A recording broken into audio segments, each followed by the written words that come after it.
guys. On this episode we are going to do a power steering system delete, and I want to do that in the green car because then that's one less fluid to leak and one less thing I have to worry about. So what we're going to do is we're going to take a power steering system and delete the need for the pump, and we're going to take this rack and take it from a power steering rack to a manual rack, and it's actually pretty easy.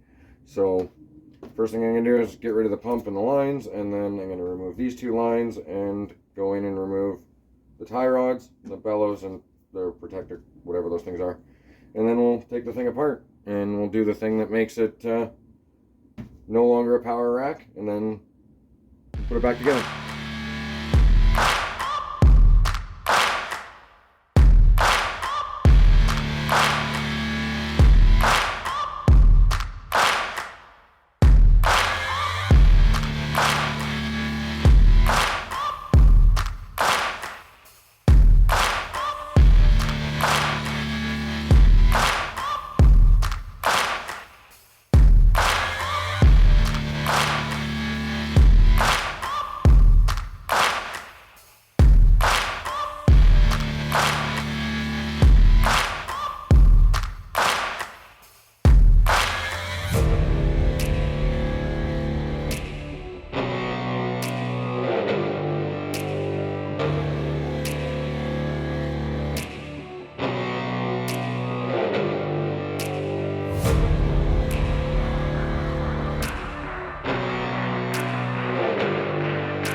This is now just an empty tube.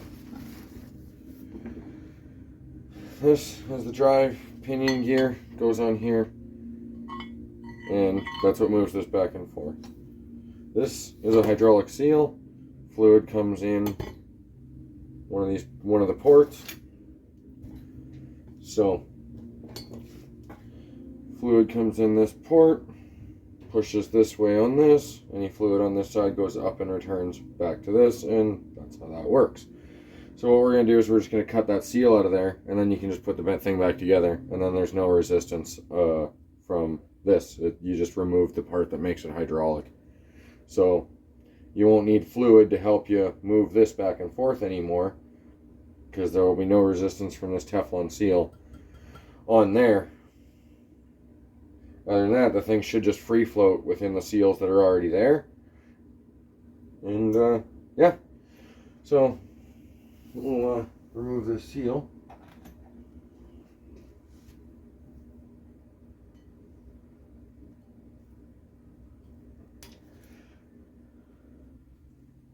There we go.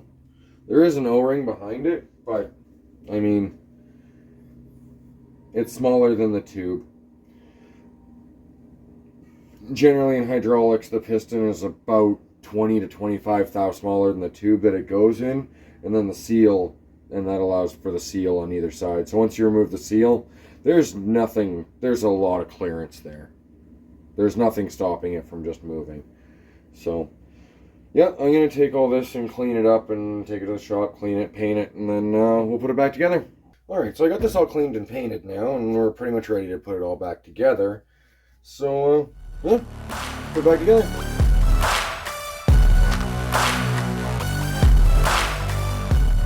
Alright, so I'm just going to shove this in this way. There we go. Yep. I'm going to shove that all the way like that.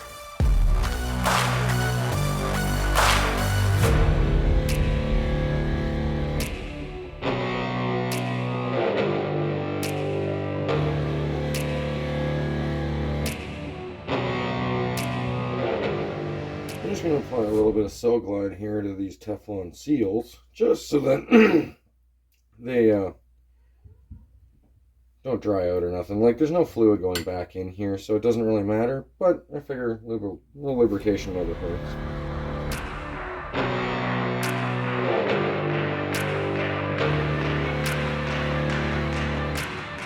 And so I'm going to line up this pin to here, because that's how it was when I took it apart,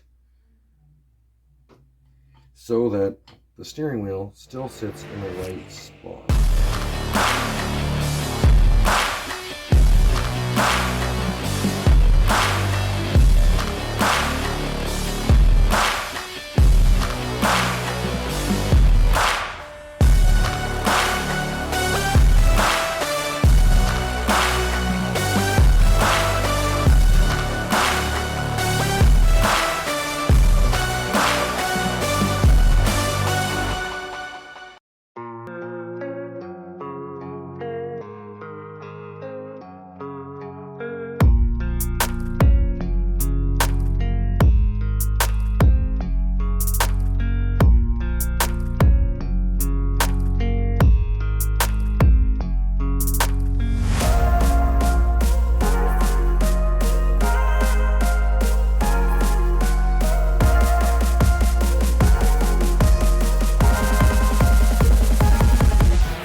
Steering rack converted from a power steering one. So I still need to find plugs for these two and caps for these two, but I found that your regular plugs out of the back of the motor, they fit in one of these holes.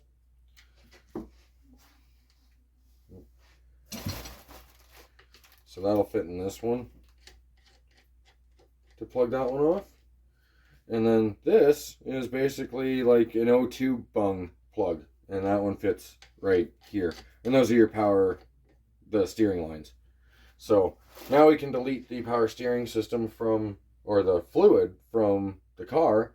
So one less fluid to leak and one less thing to go wrong, and maybe we'll even save a little bit of parasitic horsepower loss because we're not driving a power steering pump anymore. And yeah, I'm pretty happy. It appears as though it's going to work pretty good. I guess the next thing to do is we'll go put this thing in the car. But if I can turn it real easy by hand.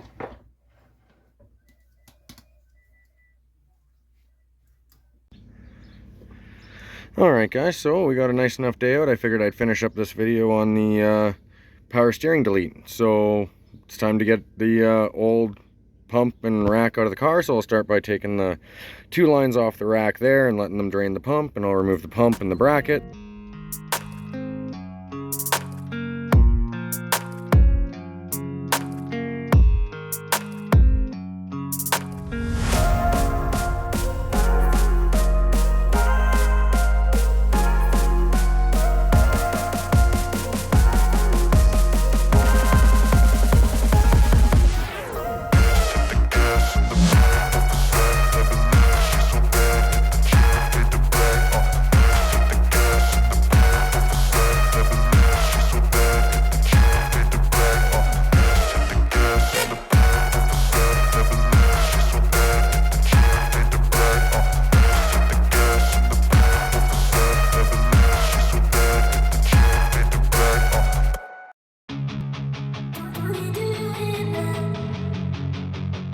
Alright, so we got it out.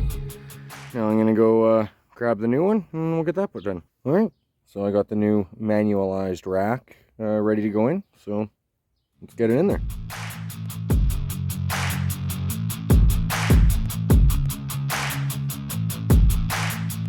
So now that we got the rack changed out and the pump removed, we've got to deal with the belt drive assembly. So we got to run it around, and I've got the idler off because with the stock idler, the belt, as it comes around the tensioner down here, and it comes off of the idler, as it runs by itself. Like it would touch and rub through itself. So that's no good, as we had contact and we kind of need some clearance. So what I did to solve the problem was I went down and had a pulley made. I just knocked the bearing out of the original stock pulley and I just pressed it into the pulley I had made at this diameter. And now this works, and it will work with the belt for the SOHC power steering, no AC. And you'll have enough clearance, but you could probably go with a 5 to 10 mil smaller belt than that yet and get the tensioner even further away, because it would start being down, it would start moving down with a smaller belt. So that's my solution there. There is going to be some trimming required on the timing cover, so I'm gonna jack up the motor, take off this mount to give myself some room, and then go at it with a carbide burr. But I'll show you one that I already did while I was doing this, and I was doing it with a timing cover that was off the car and much easier to work on, to make sure that this worked and I knew what I was doing out here when I'd be doing it in the car. So here's the trimming I had to do on the timing cover. I just notched everything back a bit. They're about 5 or half an inch from the edge of where the bearing rides. So that's enough clearance, and our new pulley sits on there just fine and spins perfectly awesome. So I think that'll work just fine. Alright, so I got everything all clearanced. It's not nearly as pretty as the other one, but a lot harder to do in here. So I'll get the pulley on.